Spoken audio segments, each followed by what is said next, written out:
श्री अजिंक्य वाघ sir, माझे मित्र doctor वसाळ, doctor बडोळे, सवलीकर, रामतीचे प्राचार्य श्री वाघ सर, समोर उपस्थित सर्व मान्यवर आणि सर्व कंपन्यांचे ते जमलेले प्रतिनिधी आणि विद्यार्थी मित्रांनो, हा उपक्रम सुरू जेव्हा झाला तेव्हा मला आठवतं की 4 वर्षापूर्वी आमच्या हॉर्टिकल्चर कॉलेजच्या गव्हर्निंग बॉडीमध्ये मी हा मुद्दा उपस्थित केला होता. संधान सर आहेत आणि त्यांना सांगितलं की अशा प्रकारचं जर आपण प्रॅक्टिकल ट्रेनिंग देण्याचा जे एक उपक्रम घेतला तर विद्यार्थ्यांची जिज्ञासा वाढेल, त्यांना प्रत्यक्ष काम करण्याची संधी मिळेल आणि पिकामधले बारकावे त्यांच्या लक्षात येऊ शकतील आणि याचा फायदा थ्रूआउट त्यांच्या करिअरमध्ये, त्यांच्या जिथे कुठे ते व्यवसाय करतील तिथे सगळ्या ठिकाणी होऊ शकेल. प्रश्न मग होता की याला थोडंसं फायनान्शियल काही मदत होऊ शकेल का. तेव्हा मला थोडीशी आयडिया होती की बऱ्याचशा कंपन्या अशा प्रकारचे उपक्रम स्पॉन्सर करतात, थोडीशी त्यांची पब्लिसिटी पण होत असते, त्यांचा उद्देश असतो, पण आपल्याला फायदा होतो.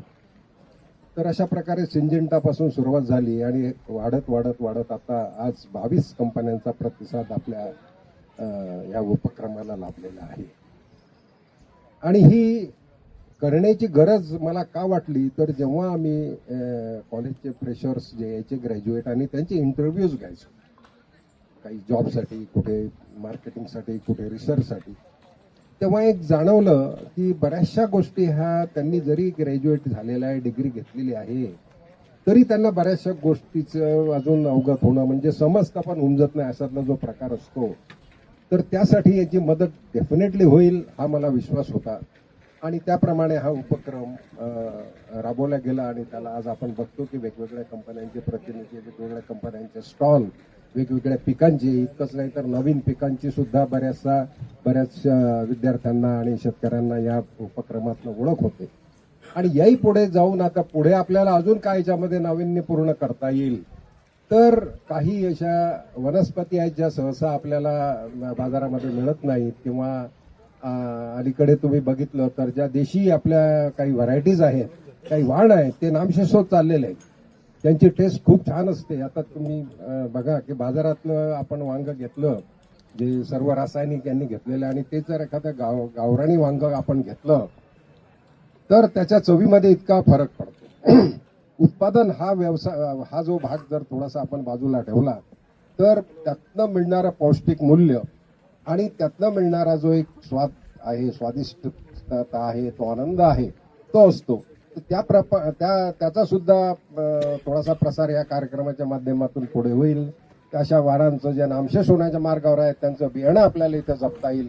आज आपल्याकडे जसं बीजमाता आहेत, त्यांना पद्मश्री पुरस्कार सुद्धा मिळालेला आहे. तर त्या पद्धतीचं आपल्याला त्याचं महत्व आपल्याला त्यातनंच समजतं की किती महत्व ह्या देशी वाणांना आहे. आणि भविष्यामध्ये हे जे क्लायमेट चेंज आणि हे सगळे प्रकार आपण पाहतोय तर त्याच्यामध्ये विविधता जपणं हे आपल्याला आवश्यक आहे. जेव्हा विविधता जपणं, त्याच्यामध्ये वेगवेगळ्या व्हरायटी, तर ह्या सगळ्या गोष्टी विद्यार्थ्यांना ह्या उपक्रमातनं साध्य होतील आणि असेच कार्यक्रम अजून चांगल्या पद्धतीने राहता येतील.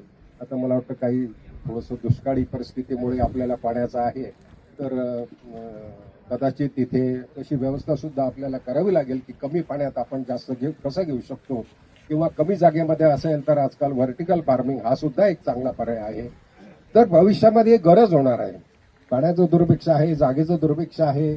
त्याच्यामुळे आपल्याला अशा पद्धतींचा अवलंब करावा लागेल आणि त्याचं प्रात्यक्षिक, त्याचं ट्रेनिंग ह्या अशा कार्यक्रमाच्या, अशा उपक्रमाच्या माध्यमातून आपल्या विद्यार्थ्यांना मिळालं तर निश्चितपणे ते त्यांचा उपयोग करून घेतील.